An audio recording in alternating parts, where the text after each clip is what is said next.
Hello, I'm Jeffrey Kerr, contributing editor for GoldDerby.com. I'm here with user Alex Meyer, and so it's beginning to look a lot like award season this time of year. I mean, it is that time of year when we start seeing red carpets, glitz, glamour, acceptance speeches, and protests against sexual harassment, as many of this year's attendees at the Golden Globes will be all dressed in black. It's definitely going to be interesting to see what Seth Meyers as the host will say about all of this, and what some of the presenters and winners will say about this as well, because I'm sure it's going to be brought up several times during the show. Mm-hmm. Yes. Yeah, so in any case, the Golden Globes will be airing on NBC this Sunday night, and with so little time left, Alex and I will be discussing our predictions, starting with the film categories. And keep in mind that the nominees and winners are voted on by about 93 members of the Hollywood Foreign Press Association. So let's go on, starting with Best Motion Picture Drama. Now, the way we'll run it down, Alex and I will take turns reading off the nominees in each category, and we'll be discussing who we think is out front, as well as who could potentially surprise. All right, yes, and who shall go first?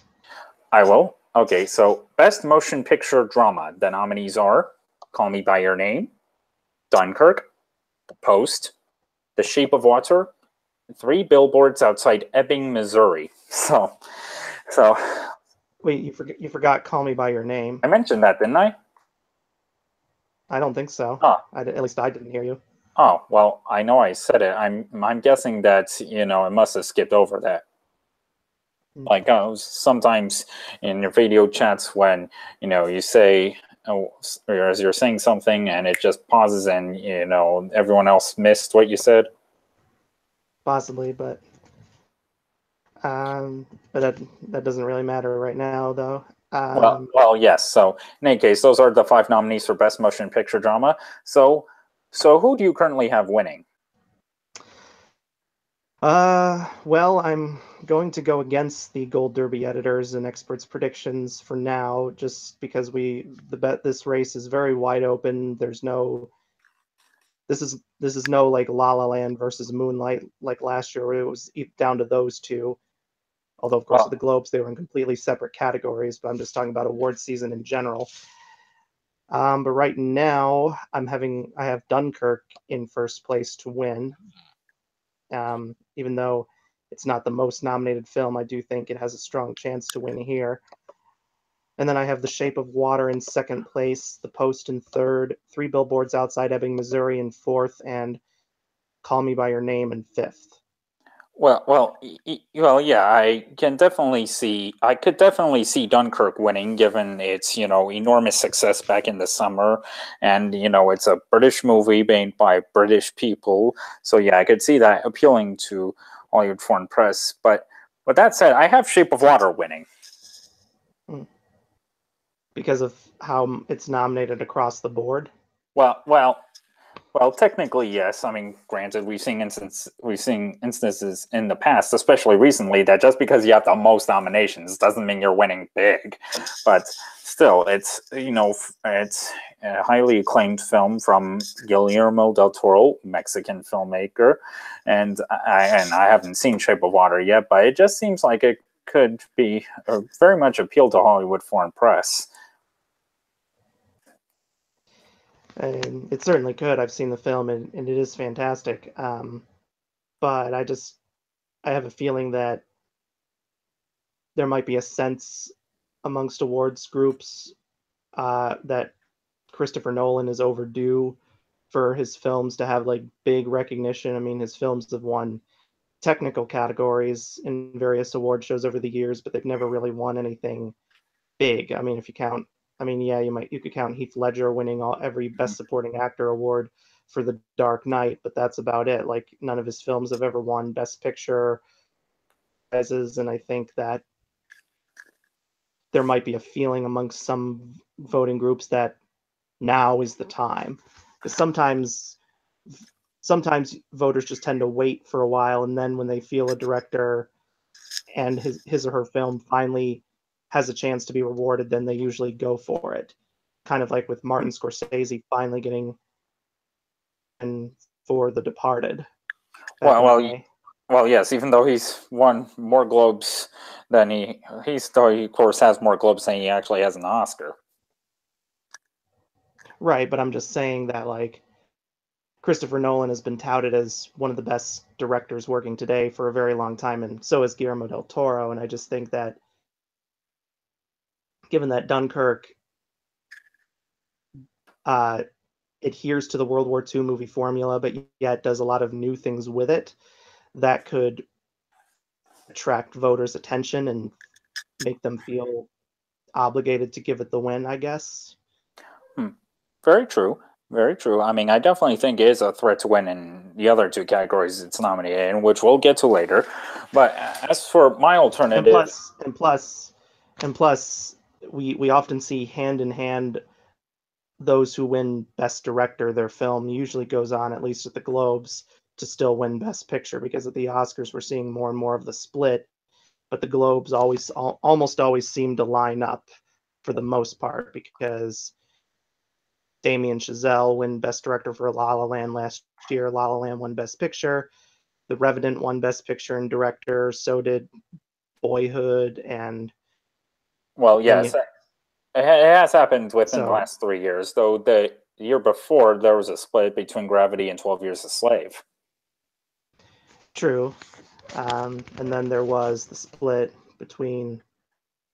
You Hugo, know, no, no. I believe Argo won Best Picture Drama. well, yes, I was saying Hugo.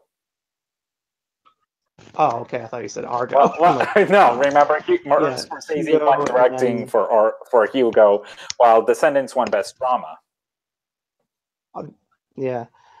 But then you had the lineup between. Then you had Social Network winning both, and then Avatar winning both. So Slumdog Millionaire. So there's a long history to base this off of. So that's the main reason why I'm picking Dunkirk to win. Well, yes. Like I said, we'll be getting to the other categories nominated in soon. But as I was saying before, well, as I was about to say before, I mean, though my second place is actually The Post. I mean, it has the narrative of how Steven Spielberg quickly fast tracked it for this year, as he knew how timely the script was to today's political climate. So, you know, I mean, obviously, the Hollywood Foreign Press did not go for another journalism movie 2 years ago, Spotlight. So, I mean, who knows if they'll do the same thing or actually right or wrong, especially, again, given its timeliness right now. They could, and very much so, but this is a pretty open-ended race. There's no clear front runner here. Like pretty much any one of these could win. Although I think Dunkirk, The Shape of Water, and The Post are the most likely three billboards, and Call Me by Your Name I think would have to pull in a lot more weight to win. Three Billboards did overperform in nominations. True, but I think more attention will be given to the acting and the writing for that film. Well, yes. Film as a whole, I guess. Well, yeah. As I said, we'll get to those other categories later. So, next category to discuss. And that would be best actress in a motion picture drama. Uh, and the nom. Hold on, I have the whole. I like to read the nominees alphabetically to make it formal. Well, so do Nominees. I. So the nominees for best actress in a motion picture drama are Jessica Chastain, Molly's Game; Sally Hawkins, The Shape of Water; Frances McDormand, Three Billboards Outside Ebbing, Missouri; Meryl Streep, The Post; and Michelle Williams, All the Money in the World. Okay, so well, I think it's definitely. I think this race is between three people. There's Sally Hawkins, who is probably the only non-American in this group. She's a Brit, to let people know. And there's Frances McDormand, who's way overdue for a Globe, and Meryl Streep, who's a Golden Globes darling, who of course especially gave such an epic speech last year when she accepted the Cecil B. DeMille Award. So who do you have in Mm-hmm. first? Um, so my rankings as of right now are: I have Frances McDormand in first place, second, Meryl Streep in third, Jessica Chastain in fourth, and Michelle Williams in fifth.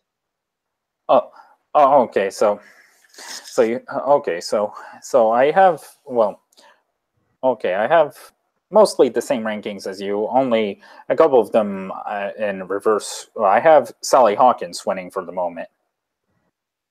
Well, I have Frances McDormand in first place because there might be the overdue factor for her, considering she never won a Golden Globe.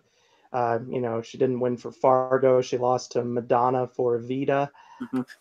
of all things, and then she was presumed to win for on the TV side a few years ago for the miniseries Olive Kitteridge, but of course, on an upset for The Honorable Woman, and Frances McDormand would go on to win all the other awards like the SAG and the Emmy. So I think just based on the buzz for this film, and with some calling it the best role of her career, and the fact that she hasn't won before, I think could certainly make her overdue to win here. I mean, Sally Hawkins, she certainly has a possibility to win, which is why I have her in second. But considering that she already has a Globe because she won for a comedy side. Or Happy Go Lucky, where she even managed to beat Frances McDormand for Burn After Reading. Very true. So the fact that she already has a Globe, maybe some voters may feel she doesn't need another one. Who knows?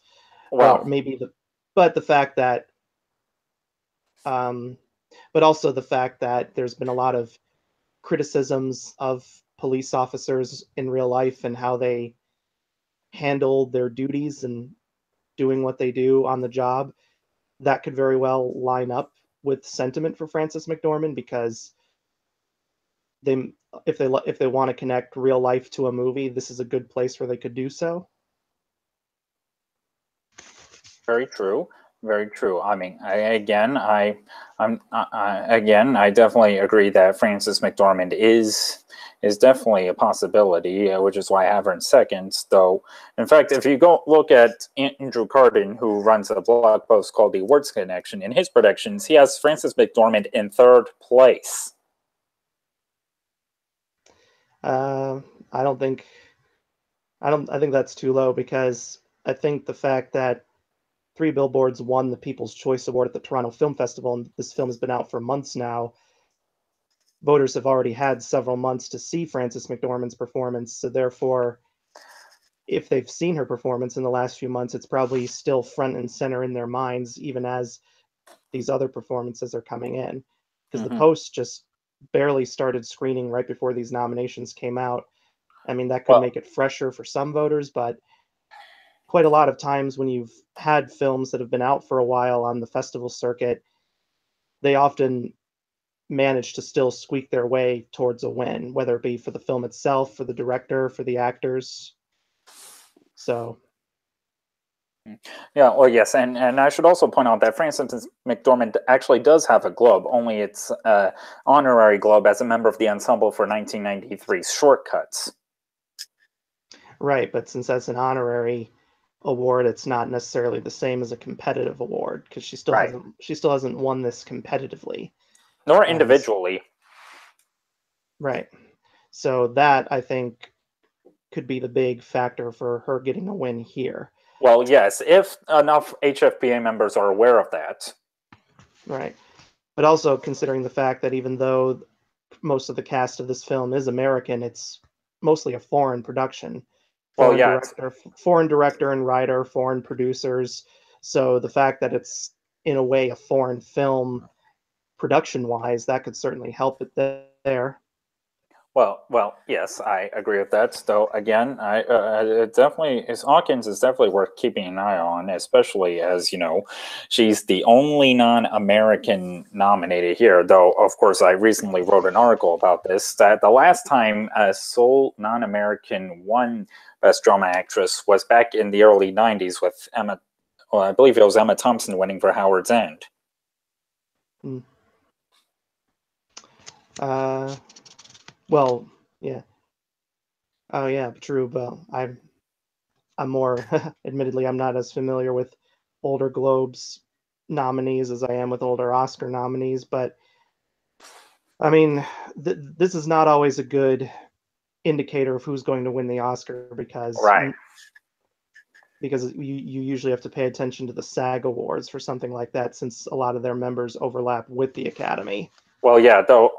Well, yeah, we're again, as we've discussed before, the Globes have done crazy shit in the past, but and as well as though, then again, they can sometimes serve as your audition stage. True. Um, Yeah, and in fact, I will say that if Meryl Streep ends up winning, I wonder it should be interesting to see what she would say this time around. oh, I'm sure she'll slam Donald Trump for promoting fake news. Yeah, especially if she has anything to bring up around the whole sexual harassment scandals, especially as she's done several films for the king of it all, Harvey Weinstein. hmm Well, several of them have worked with Harvey Weinstein in the past. So, Well, yeah, but Meryl especially. right.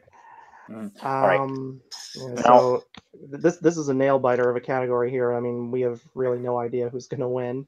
which is why you and I disagree on who we have out front. hmm Yeah, so All next right. category, Best Actor in a Motion Picture Drama. The nominees are Timothy Chalamet, or Timothée, I've heard that as well, for Call Me By Your Name, Daniel Day-Lewis, Phantom Thread, Tom Hanks, The Post, Gary Oldman, Darkest Hour, and Denzel Washington, Roman J. Israel Esquire. So, okay, now, of course, early on we've discussed how Gary Oldman seems like the front runner for the Oscar for Darkest Hour. Here he earned his very first Golden Globe nomination for his transformation as Winston Churchill in Darkest Hour, and he was even generous enough to say he was amazed, flattered, and very proud to be recognized. Because if you do your research, he's criticized the Globes in the past for being meaningless. Now, could you? So do you have Oldman out front? I mean, whether you do or not, could you see his criticisms hurting his chances of winning here? Uh, no, actually, I don't, because we've seen many awards bodies, regardless of who they are, nominate people whether they like them or not. If you want to look at the Oscars, Marlon Brando infamously refused to accept his Oscar for The Godfather, Mm-hmm. yet the Academy still nominated him two more times throughout his career.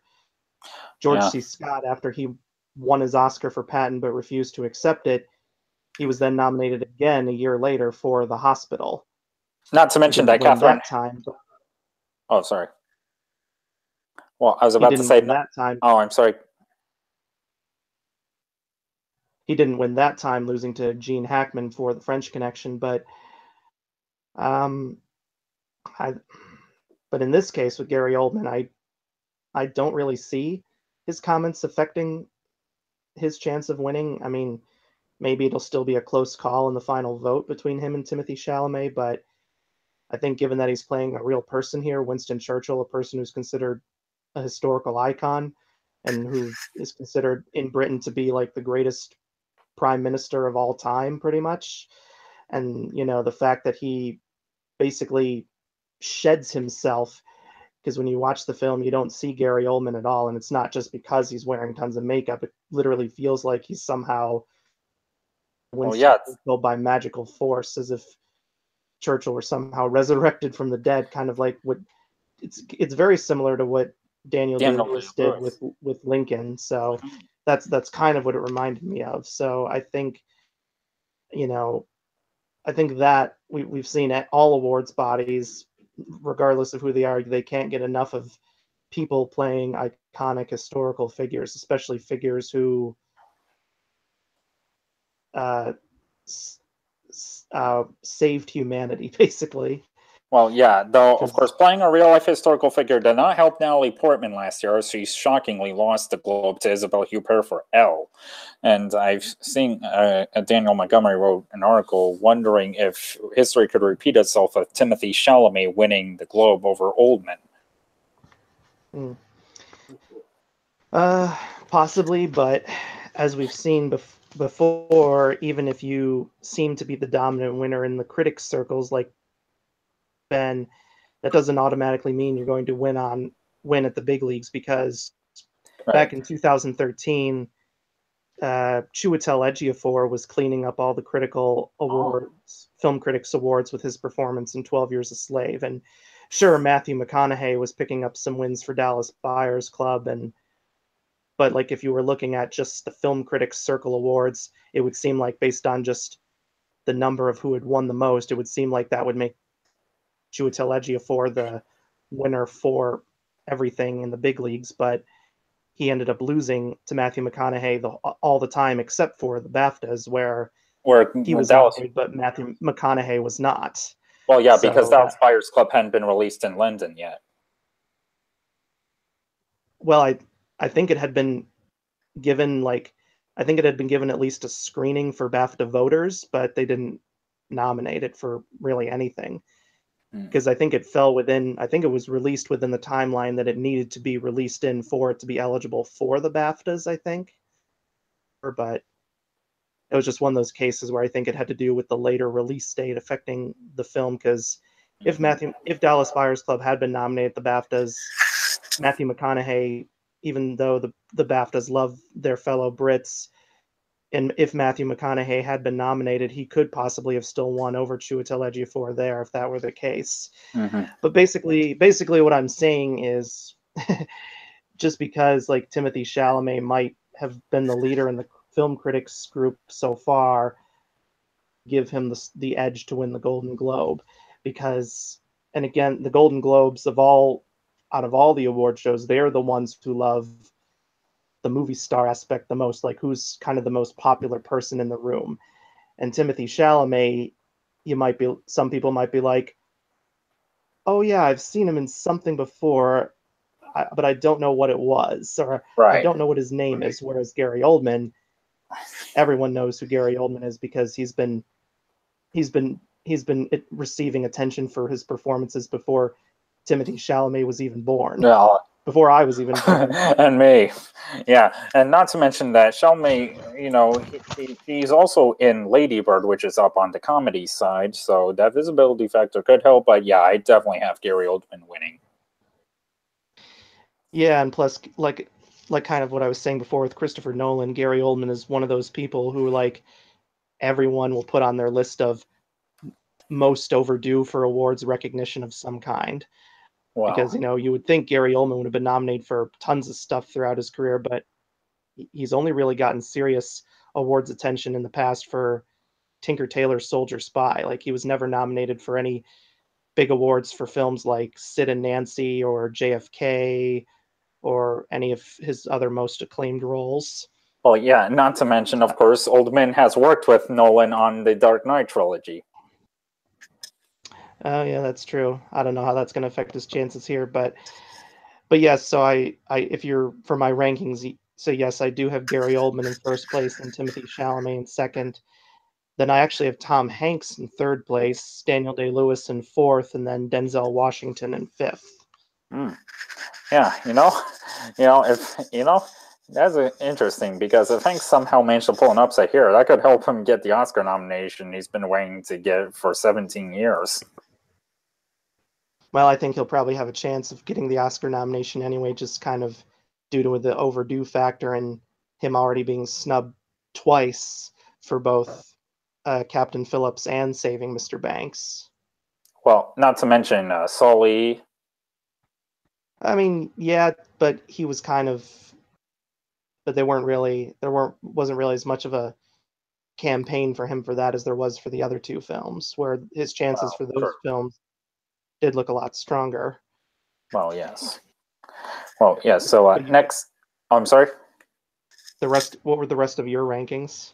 Oh well, yeah. Oldman in first, Chalamet in second, Daniel Day-Lewis in third, Tom Hanks in fourth, and Denzel in fifth. Hmm.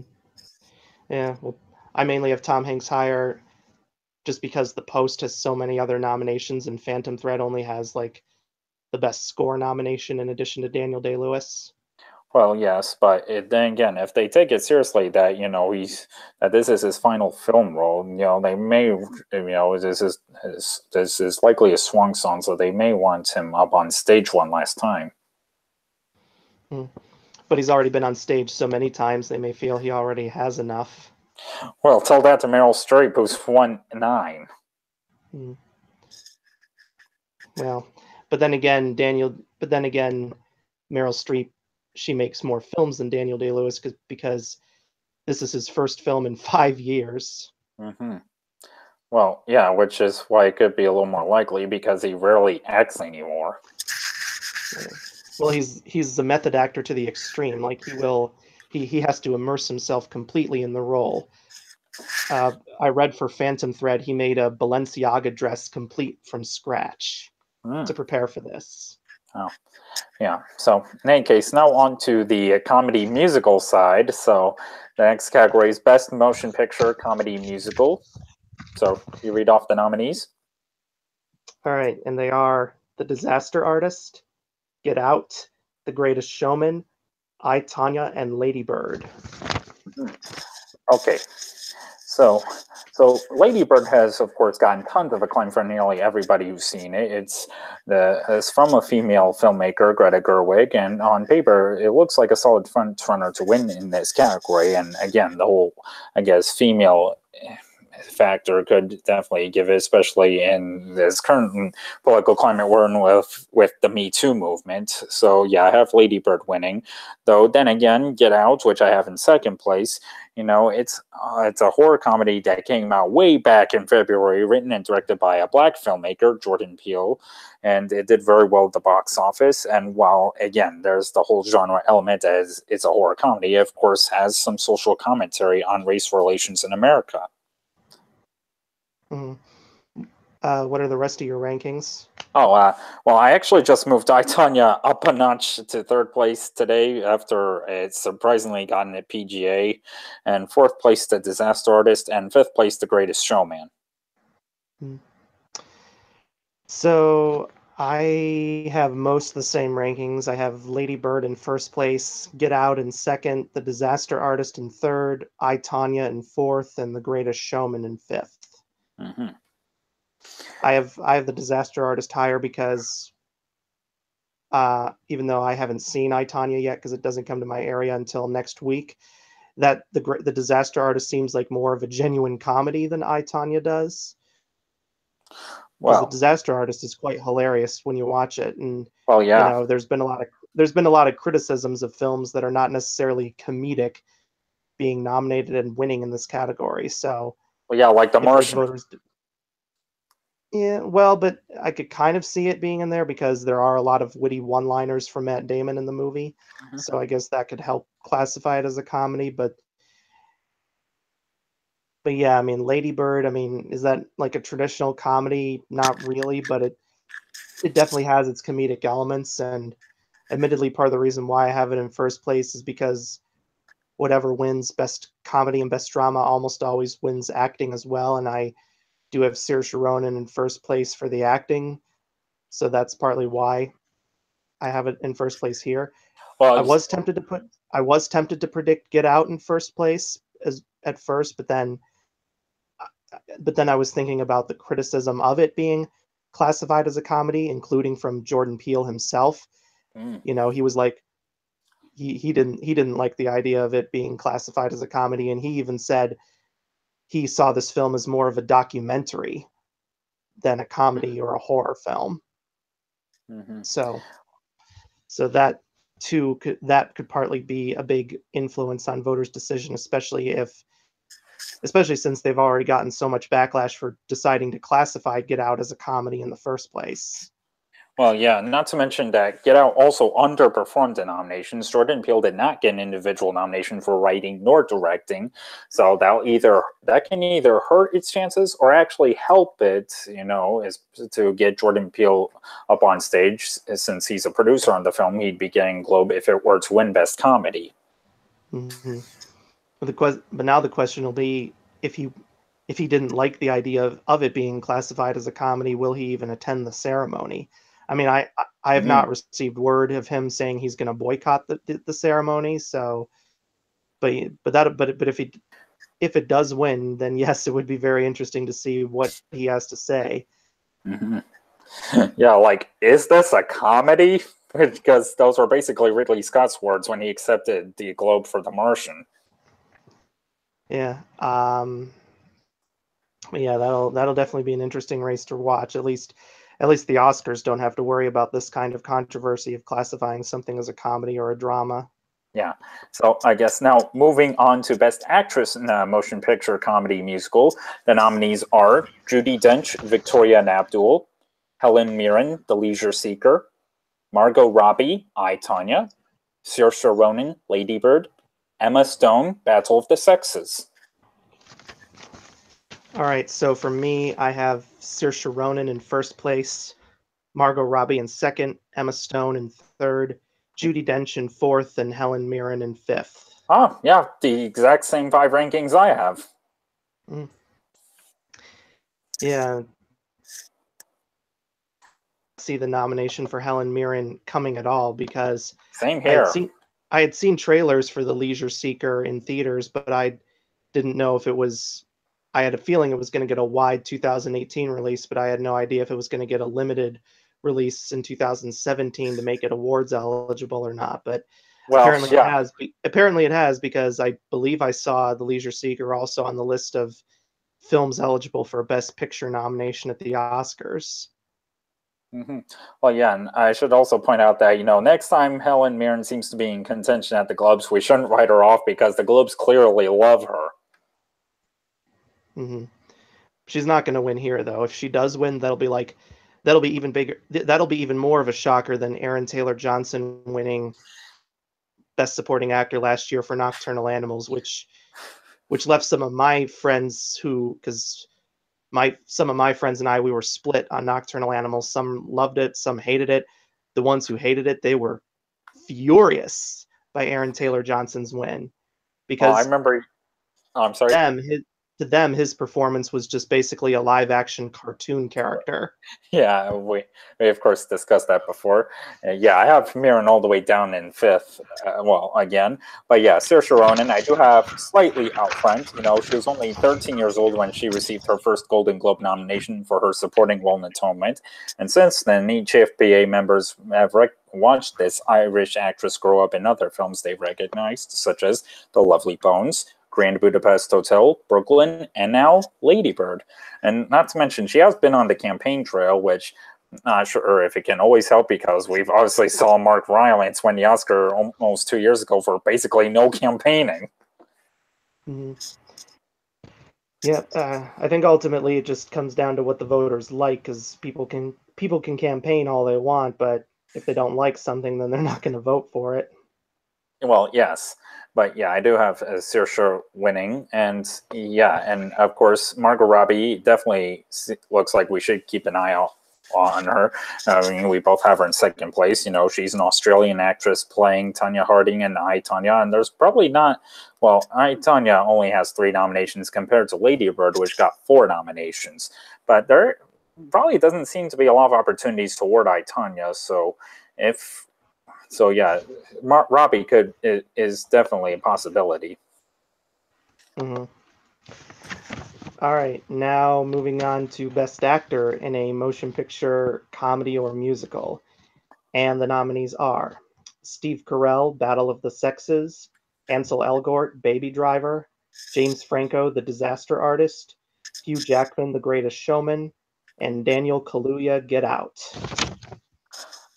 Okay, I have James Franco out front here. He, of course, won his first Golden Globe way back in 2002 for his performance as James Dean in a TV movie, and this year he's nominated for his performance as filmmaker Tommy Wiseau in The Disaster Artist, a film which he also produced and directed.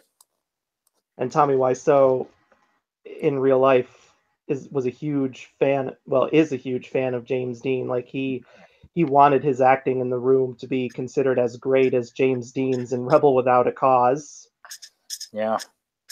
Well, yeah, and I did, of course, recently get to see Disaster Artist, and yeah, there is definitely lots of reference to James Dean in that movie, and not to mention that Franco is also just coming off of the successful first season of HBO's The Deuce, so he could definitely be on HFBA members' minds. Especially since he was not nominated on the TV side for The Deuce, which many people thought he would be. Well, yes, so therefore they shouldn't have to worry about over awarding him. Mhm. What are the rest of your rankings? Oh, well, yeah, second place I have Daniel Kaluuya for Get Out, and he's a black Brit who is the breakout star of that film, and HFBA members may want to award him for it.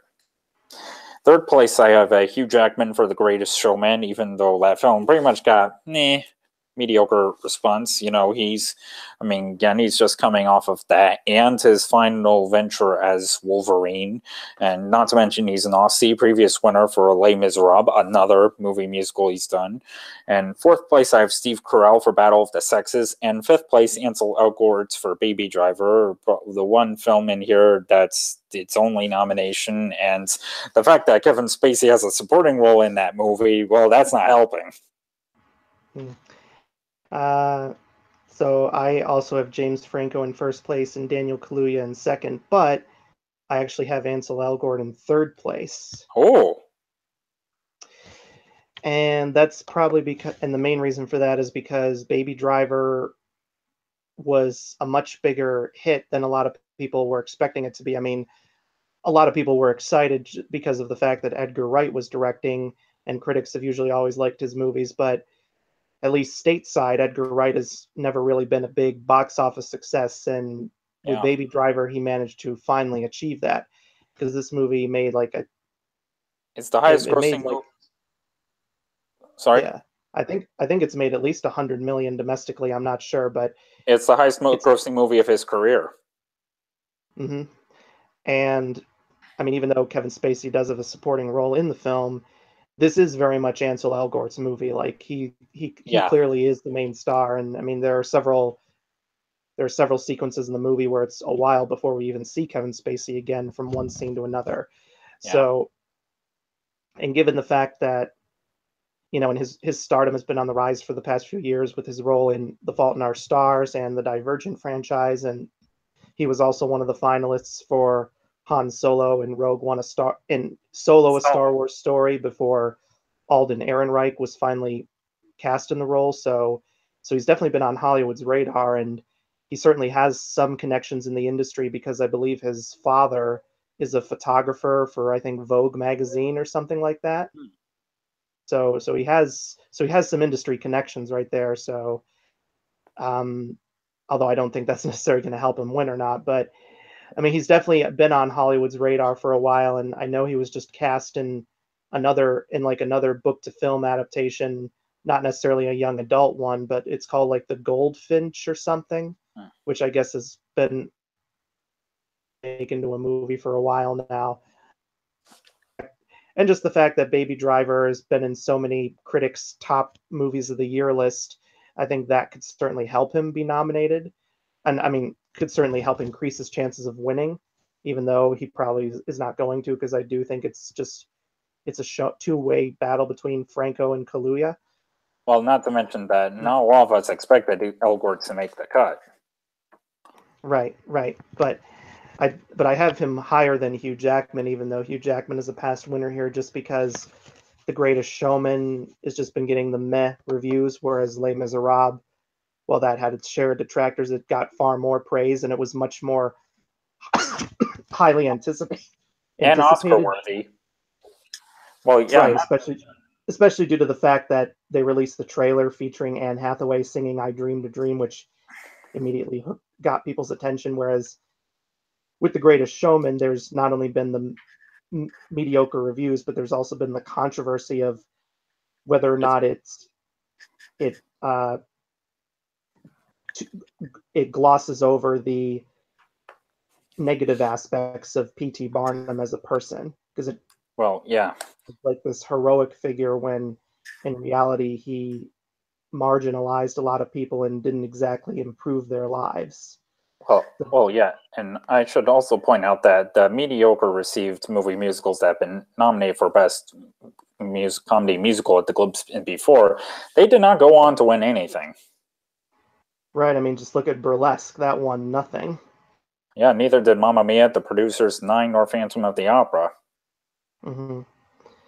And then finally Steve Carell in fifth, and because Well, I mean, just because that was the last place to put him, really, even though he would be, I personally think he would be more worthy of winning the award than Hugh Jackman, even though Hugh Jackman is one of the better things about The Greatest Showman. Mhm. Um, so yeah, those are my reasonings behind that. Mhm. Yeah, so on to the next category. We're starting to get to the combined supporting races. Yeah, so next category, I believe, is supporting actress, right? Hmm. All right, the nominees there are Mary J. Blige, Mudbound, Hong Chow, Downsizing, Allison Janney, I, Tanya, Laurie Metcalf, Ladybird, and Octavia Spencer, The Shape of Water.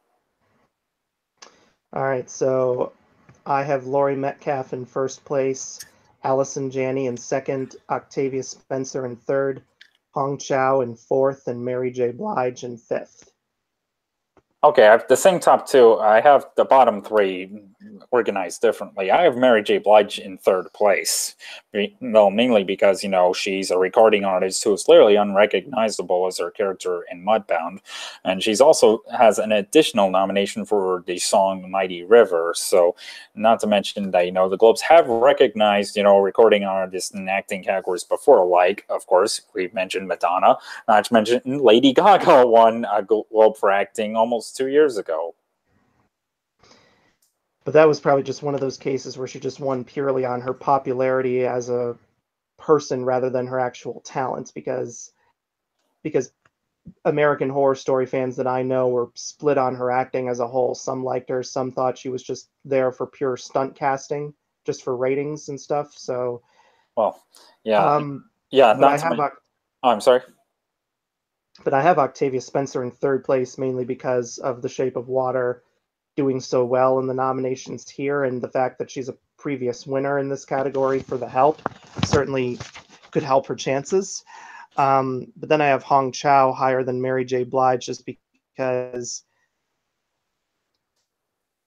she's been showing up at like all the other awards, and I mean, admittedly, Mary J. Blige has as well. But I guess given the fact that she she's more of a breakout star that's been on Hollywood's watch, that might give some voters the incentive to give it to her if they want to, because she's had some prominent roles in the past few years. Well, maybe not like super prominent, but like notable. Like she was in Inherent Vice, she was in Big Little Lies. So she's definitely been on the radar for the last few years, and it's been her performance in Downsizing that's been getting the most attention from various critics groups, and she's been like singled out as the highlight of the movie.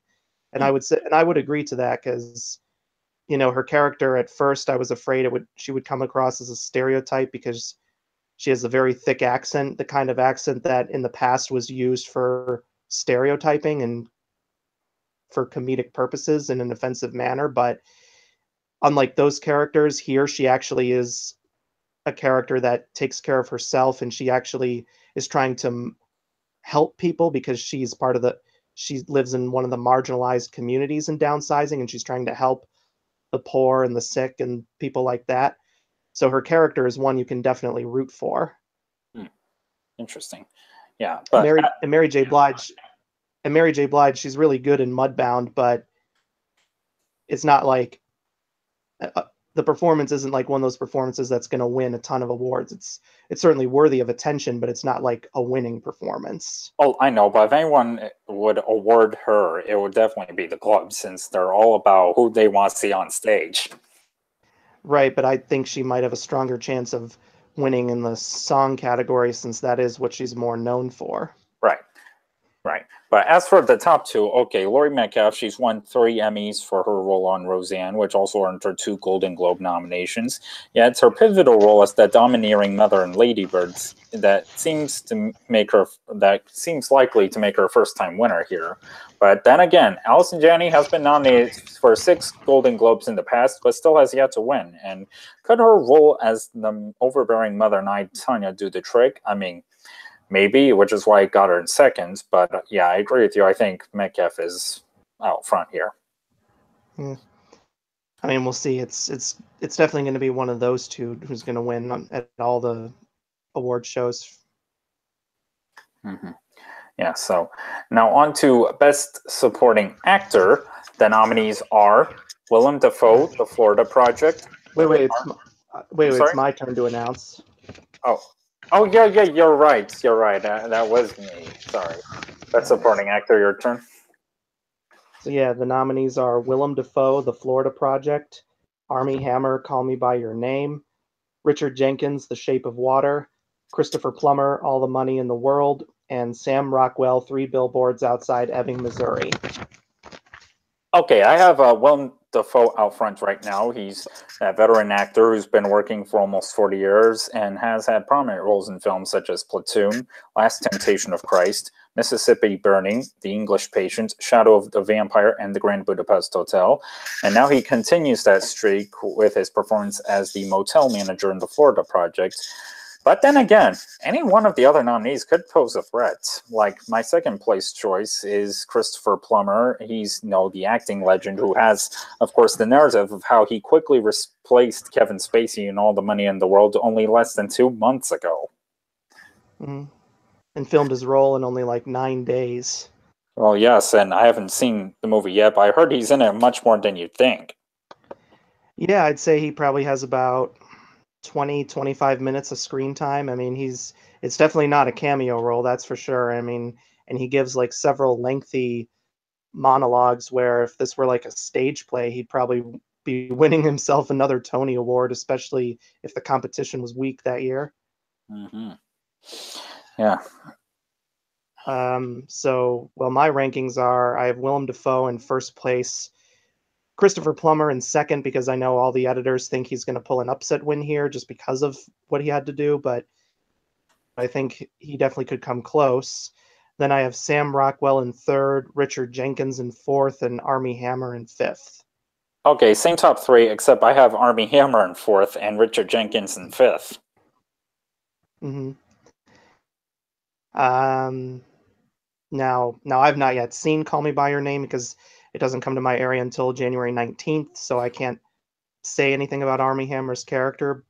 I mean, obviously, I know he's gay, and so is Richard Jenkins's character in The Shape of Water. He's gay too, but I mean, I don't know what happens in Call Me by Your Name, and I don't want any spoilers. But in The Shape of Water, voters could definitely feel sympathy for Richard Jenkins's character because he's a gay man, and this is the early 1960s, and he's trying to get at like this firm because of his homosexuality and I guess because of a prior drinking problem, and he's trying to get them to rehire him, but they won't, and they don't say why, but it's kind of obvious that they don't like him simply because he's gay. Good point. And there's also a scene in the movie where he's at this pie shop and he's flirting with the waiter behind the counter, and he thinks the waiter's gay too, and he like makes a gesture, and the waiter becomes disgusted and like orders him to leave. So, and he's not trying to be like a lewd creepy kind of person, he's genuinely trying to reach out for companionship in this scene, and when that happens you do feel bad for him. So, I don't know what kind of storyline to that and Call Me by Your Name, but in terms of like characters who face like prejudice and stuff and have to deal with deal with it privately because they know nothing's going to change for them, Jenkins certainly pulls it off very well considering that he's straight in real life. Well, yeah, and so is Armie Hammer. True. Yes, and yes, I guess I have. Oh, I'm sorry. Plus, Call Me by Your Name underperformed in the big categories like screenplay and director, so that could also hurt Armie Hammer's chances. Well, yes. Though he should be lucky that Michael Stuhlbarg missed the cuts, whereas he shouldn't have to worry about vote splitting. Mm-hmm. Yes, but as I was about to say, I guess I have Armie ranked a little higher because he first rose to prominence in the Golden Globe winning Social Network, and now he's nominating himself for Call Me by Your Name, which he's actually a co-lead of the film to Timothy Chalamet, and most of the time when you see a lead nominated and supporting, that tends to stand out. And it's not to mention, I guess, if he kind of fits the mold of like Aaron Taylor Johnson last year, where he's this young, handsome actor who, well, I mean, then again, if Army were to win, it wouldn't be as controversial as Aaron last year, but still, he does seem to fit the mold. Possibly, but I could see some voters simply just not liking Army Hammer just because of his past filmography, which includes films like The Lone Ranger, which was an epic critical and commercial bomb. Well, yes, though some may also feel this is a return to form for him. Mm-hmm. Yeah, I mean, but I guess like I don't know how much screen time he has in Call Me by Your Name, but from all I've seen in the trailers, it looks like it's definitely told primarily from Timothy Chalamet's perspective. Oh yeah, I'd say Chalamet is definitely the main lead of that movie, though. Well, I mean, granted, Hammer actually gets first billing with Chalamet seconds, probably because Hammer has a little more industry cachet at this point. Yeah. Well, yeah, but now on to Best Director. Okay, the nominees are Guillermo del Toro, The Shape of Water, Martin McDonagh, Three Billboards Outside Ebbing, Missouri, Christopher Nolan, Dunkirk, Ridley Scott, All the Money in the World, and Steven Spielberg, The Post. Okay, so I have Christopher Nolan in first place, Guillermo del Toro in second, Steven Spielberg in third, Martin McDonagh in fourth, and Ridley Scott in fifth. Okay, I have the same bottom three, but I mean, again, you see, this is the opposite size of what we're predicting. As you're predicting Dunkirk to take picture and director, I'm doing the same, but for The Shape of Water. I mean, you have Mexican filmmaker Guillermo del Toro, who's made some tentpole films in the past, like Hellboy and Pacific Rim, yet more artistic films like Pan's Labyrinth, and now Shape of Water. He just on paper looks like the ideal choice for who HFBA members would like to award. But I agree, Christopher Nolan is definitely a threat here. He's a British filmmaker who's made several films that have been recognized by the Globes in the past, like Memento, The Dark Knight, Inception, and Interstellar. And here he is with a World War II epic, Dunkirk, which also happens to be an excellent showcase for his talent. So yeah, I agree, he's definitely a threat. Well, but as we've seen in the past, quite a lot of the winners of this category often do not go on to win the Oscar because of the fact that two different voting bodies vote for the Golden Globes and the Oscars. So Well, yeah. the real indicator of who's going to win is whoever wins at the Directors Guild of America or the DGA, because only like six or seven times in DGA in Oscar history have the two winners been completely different, often maybe due to what the DGA winner not being nominated at the Oscars, like Steven Spielberg for The Color Purple, Ron Howard for Apollo 13, or Ben Affleck for Argo. But well, mm-hmm. or in sometimes cases there were times where they were nominated at both, but voters just simply had a different opinion, such as Rob Marshall winning the DGA for Chicago and Roman Polanski winning the Oscar for The Pianist. So Yeah. I don't know if such a split is going to happen this year. I mean, who knows? Maybe we could see a split between the DGA and the Oscars, but I think that's highly unlikely. Well, so as of now, I'm predicting Christopher Nolan, and I'll probably predict him for the Critics' Choice Awards as well, since they come right after the Golden Globes. But if Del Toro should win the DGA, then I'll probably pick him to win the Oscar. Well, provided he's actually nominated for the Oscar, of course. yeah. Because we all thought Ben Affleck would be a shoo-in to not only be nominated but win the Oscar for directing Argo, and he wasn't even nominated, which prompted host Seth MacFarlane to describe Argo as a film so secret its director is unknown to the Academy.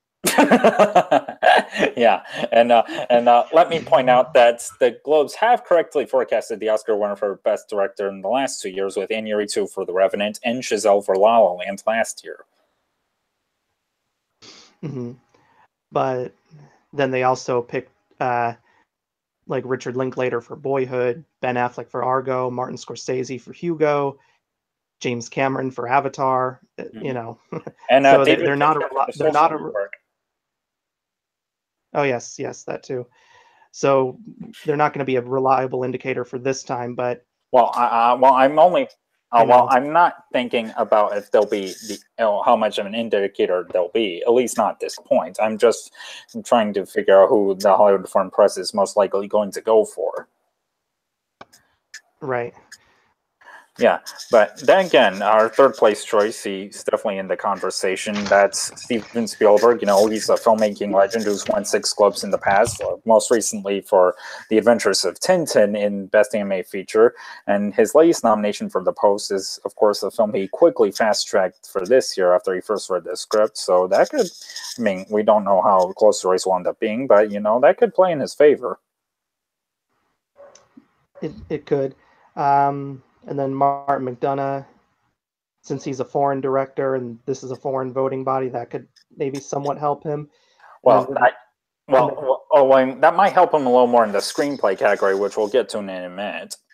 yeah.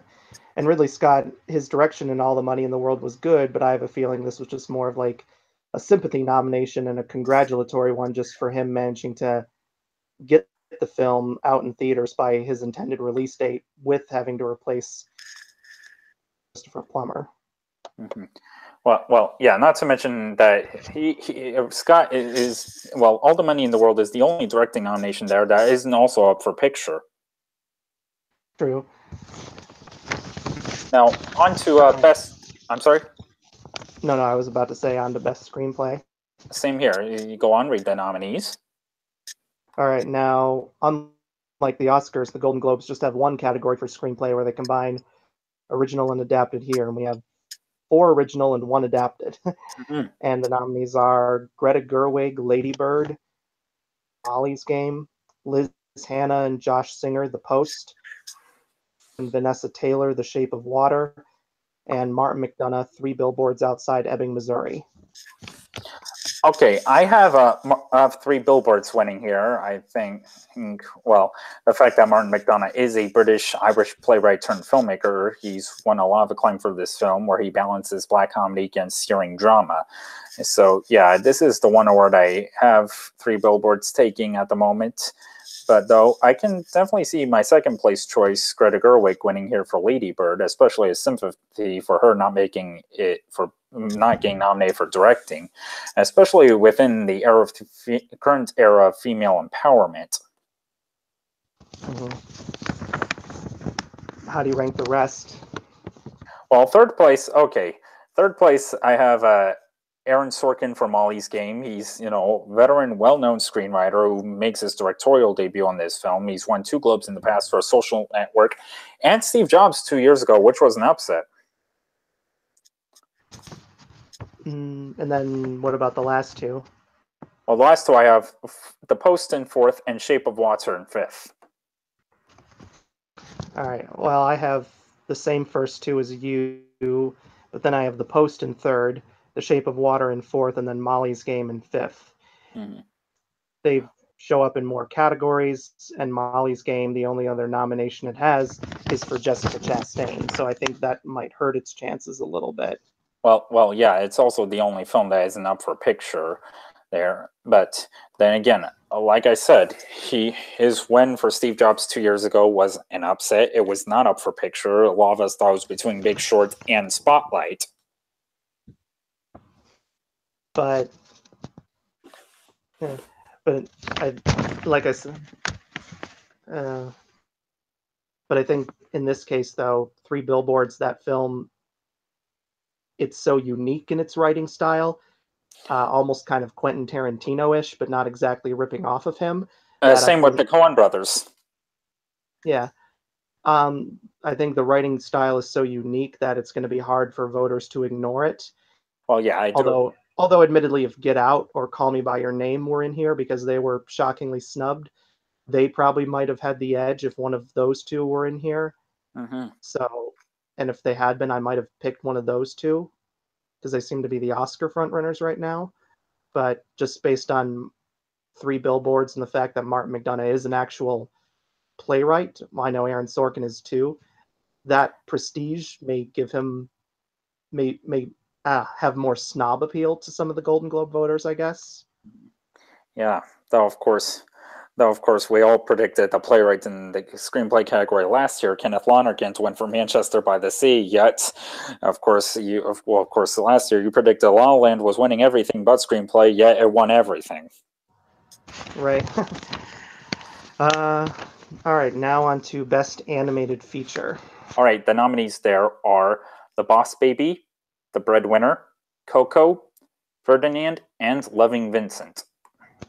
All right, so I have Coco in first place, The Breadwinner in second, Loving Vincent in third, Ferdinand in fourth, and The Boss Baby in fifth. Okay, let me pull up my predictions here real quick in that category. I do agree. I definitely have Coco out front. In fact, that's the only, it's the only super bet I have at the Globes at the moment, given how wide open everything else is this year. But yeah, the rest of my rankings are second place, Breadwinner, third place, Loving Vincent, fourth place, Ferdinand, and fifth place, Boss Baby. Okay, so we have the exact same rankings. Mm-hmm. And The Boss Baby, that's just another one of their cash grab nominees. They always like to have a nominee in here that made a ton of money at the box office, but was hated upon by critics. I mean, like Cars 2. And Hotel Transylvania. Mm-hmm. Yeah. So, yeah. If The Boss Baby wins, that's going to make the entire internet mad. Yeah. Because most people hate that movie. Mm-hmm. All right. Next is Best Foreign Language Film.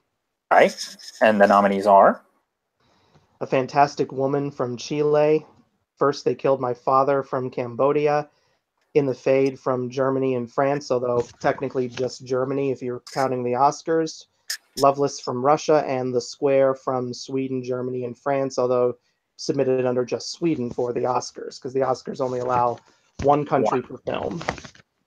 Okay, so now, of course, the foreign language category is the most, well, I guess, foreign to me, since, well, I don't get around to seeing foreign films.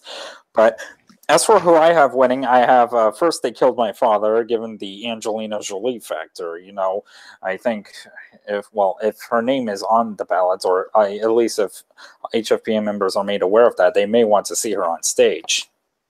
Mm-hmm. Well, my rankings are at I kept switching my rankings because I had because this race is pretty wide open this year, given the fact that some of these contenders are not eligible at the Oscars because they didn't make the final shortlist. Well, Such yeah, as like Killed My Father. Such as First They Killed My Father. That's not going to be eligible for the Oscars because it didn't make the final shortlist. But yeah, I same. do have it winning. But I do have it winning here, and then in second place I have Loveless, which some people are ranking lower, but I'm putting it at number 2. A Fantastic Woman, fourth place The Square, and fifth place In the Fade. Huh. Now, of course, First They Killed My Father. That's getting a lot of buzz, mainly because Angelina Jolie directed it, even though she's an American. It doesn't necessarily matter the nationality of the director. It matters who are the main producers of the film, and most of them are from Cambodia, hence why it's being nominated here. Just like how, even though Amour has French actors and is set in Paris, it had an Austrian director and producers, which is why it was considered an Austrian film for Best Foreign Language Film. Yeah. But I have Loveless in second place, mainly because, I mean, I'm sure some people might be hesitant about its chances because it's Russia. We're not great friends with Russia right now, with Vladimir Putin, even though Vladimir Putin and Donald Trump are good friends, apparently. But the director of this film, Andrei Zivagintsev, if that's how his name is pronounced, he won this category 3 years ago for Leviathan, which went on to be nominated at the Oscars, or 2 years ago, I should say. That went on to be nominated at the Oscars, where it lost to Son of. No, yeah. Wait, no, I think was it nominated against Son of Saul? I don't remember. I don't. Let me look Or it it might have up. been the year.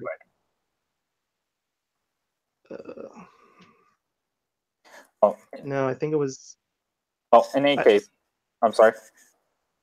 No, I think Leviathan lost to what was the film that won before Son of Saul the year before? Oh, I can't remember its name. Oh, I'm well, I'm looking up right now. So I should say the rest of my rankings. Well, I'm basing it more on the odds and gold derbies to help me. So yeah, the rest of my rankings are The Square in second, Fantastic Woman in third, Loveless in fourth, and In the Fade in fifth. And as for what that Levian lost to a few years ago, Ida or Ida to yes. 2014. Yes, that was it. Okay. But so this is a director who is on people's radar, both the Golden Globes and the Oscars, Andrei Zivagintsev. So, the fact that he won here before could help him again, and the fact that he is not a Putin supporter could also help him That's good. because the film Leviathan was criticized by the Russian government for what they said was depicting the Russian people in an unflattering manner. So as a result, according to the reports I've read, when Andrei Zivagintsev went to film Loveless, it was filmed in Russia with Russian actors, but the Russian government would not finance it. So he had to rely on international donors to complete it. And from what I've learned of the film, it's not like a political film at all. It's not like a Putin propaganda film or anything like that. Rather, it's about a young boy who runs away from home because his divorcing parents put him in the middle of their conflicts and like use him against each other, and he gets sick and tired of it, and they have to put aside their differences and find him. And he said the film is meant to be a criticism to both Russian parents and non-Russian parents for selfishly putting their children amidst like their petty arguments and stuff. Because he said his goal teach to teach a message to Russians and non-Russians alike. And Loveless, from what I've heard, it's been getting quite a lot of critical praise, so that could certainly help it.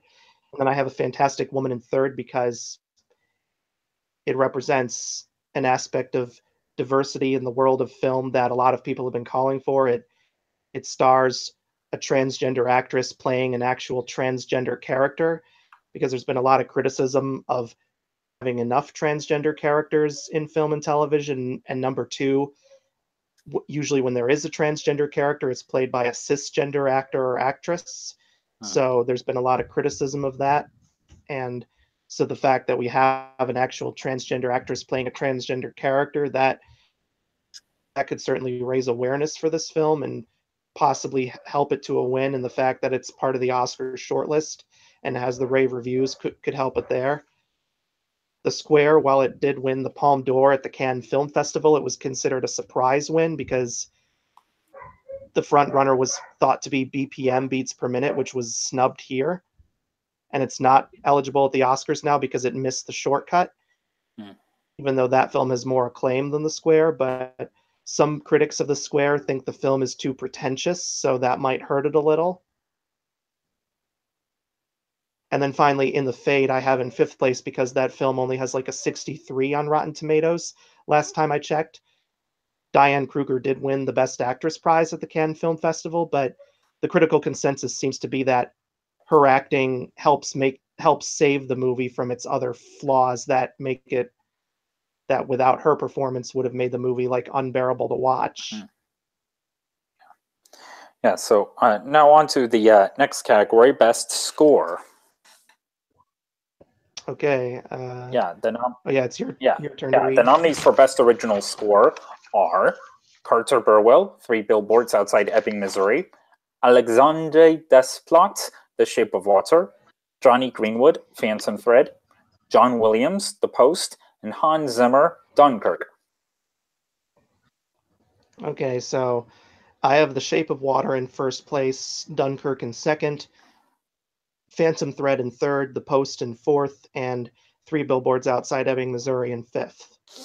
Okay, yeah, and again, here's another one where we're on different sides, especially how you have Dunkirk winning picture and director, while I have Shape of Water winning those categories. Okay, here where you predict the one award Shape of Water taking home his score, actually Well, I have that in second place. I think it's definitely a threat. However, I'm predicting Dunkirk to win here. Hmm. Well, I'm thinking Shape of Water is going to take this because I feel voters will want to give it at least one award if they're not going to give it the top awards. But I think also Alexander Desplat has been nominated many times for this award, but he still has not yet won. He finally won an Oscar a couple years ago for the Grand Budapest Hotel after being Mhm. nominated several times without winning. So I feel that voters may feel he's overdue here. And again, since these are foreigners voting, he's French, so that could help him there if they have the foreign if they like the foreign more than the American composers, because I believe the only American well, I mean, okay, okay, Well, yeah, there's two American composers, John Williams and Carter Burwell. At least I think Carter Burwell's American. I don't know, he has an American accent. I've heard it in interviews. but Desplat is French, and both Hans Zimmer and Johnny Greenwood are British. Johnny Greenwood, of course, is also the lead guitarist for the band Radiohead. Hmm. Well, yes, and I should point out that according to Wikipedia, which could be wrong, Desplat did win a Globe for the Painted Vial or Veil in 2007. Oh, okay. Well, I didn't watch the Golden Globes that year, so I wouldn't know. Yeah. So, and of But course I'm sorry. no, go ahead. Well, of course Hans Zimmer is German, and let me look up his track Well, record. I think he was born in Germany, but I think he was raised in Britain because he has a British accent. If you listen to him talk. Well, I've heard him talk, and I thought I heard German accent before, but I guess I'll have to take another listen. Well, hold on. Let me just look this up real quick. well, Well, Um, yeah. As for Hans Zimmer's, well, okay, I recently rewatched Dunkirk a few days ago, and again, the score really feels vital to the movie, especially since there's not a whole lot of talking in it. It's just a bunch of action, and so yeah, that seems vital. Plus, Zimmer has won two Globes before, one for The Lion King, which is to this day is his only Oscar win, and the other for Gladiator. but with Shape of Water, I think it has a chance to win because voters always seem to like the film scores that help elevate the emotional moments of a film, and The Shape of Water has many like emotional moments where there's no dialogue and the music helps elevate the scene. I can't go into the details because that would give away the major spoilers of the movie, Yeah. but let's just say the music hits all the right notes that the scene needs for whatever's going on. Hmm. Well, yeah, but of course, as we've seen, the Globes usually like to spread the wealth, with the exception of last year, where La La Land basically won every category it was nominated in. But still, for the most part, they usually like to spread the wealth. But, so, yeah, while Mm, I'm predicting Shape of Water to win three, I'm predicting Dunkirk to win here. Well, of course, you're predicting Dunkirk to win two, while you're predicting the only one for Shape of Water here. So, like I said, I think it's definitely between those two. As for the rest of my rankings, I have the Post in third place. I mean, John Williams has won. And let me look up his track record at the clubs. I know he's won multiple of them, and I don't know if he could win another one here based on the strength of being John Williams. But I mean, I guess again, that's my reasoning for his ranking. And Phantom Thread in fourth, and Three Billboards in fifth. mm. I I have Phantom Thread higher because music was so prominently featured in the trailer. Very like stark piano music. Very notable, not to miss. So I think that could help it. And plus, we've seen a lot of like musicians from rock bands who do film scores often either get nominated or win, like with Trent Reznor for The Social and Network, and and he, of Atticus course, Ross. right, but Trent Reznor, of course, is the frontman for Nine Inch Nails. Yes, and John Williams has won four Globes in the past for Jaws, Star Wars, E.T., and his last one, believe it or not, was for Memoirs of a Geisha. Mm. Which he was nominated for the Oscar, but that year, of course, it went to Gustavo Santaolalla for Brokeback Mountain. Yeah. Although, although I have a feeling if John Williams does get an Oscar nomination, it's going to be for Star Wars: The Last Jedi and not The Post. Well, I mean, he could still get in for both. He's done it before, like he did so a few years ago for Tintin and Warhorse, and I believe the year he was nominated for um, um, Memoirs of a Geisha, he was also nominated for Munich. True, but I think in this case, I mean, I'm sure Shape of Water and Dunkirk are going to be locks. Double nominee this year, it's going to be Hans Zimmer because I think he'll probably not only be nominated for Dunkirk but also for Blade Runner 2049. Hmm. So if you have that, so if you have those three plus Star Wars and maybe Phantom Thread, then there's no room left for the post to get in there. Hmm. They Well, might even pick a nominee that we weren't expecting at all. I mean, no like one was last year expecting with Passengers to get a Best Original Score nomination last right, year. and that was obviously, of course, since those nominations are voted on by peer groups, it was based on the strength of Thomas Newman. Right. Yeah, so Um, onto the last category here, best original song. okay, and the nominees are Home from Ferdinand, music by Nick Jonas, Justin Tranter, and Nick Monson, lyrics by Nick Jonas and Justin Tranter. Mudbound, music by Raphael Sadiq, lyrics by Mary J. Blige, Raphael Sadiq, and Tora Stinson. Remember Me from Coco, music and lyrics by Kristen Anderson Lopez and Robert Lopez. The Star from The Star, music and lyrics by Mariah Carey and Mark Shaman. And This Is Me from The Greatest Showman, music and lyrics by Benj Pasek and Justin Paul.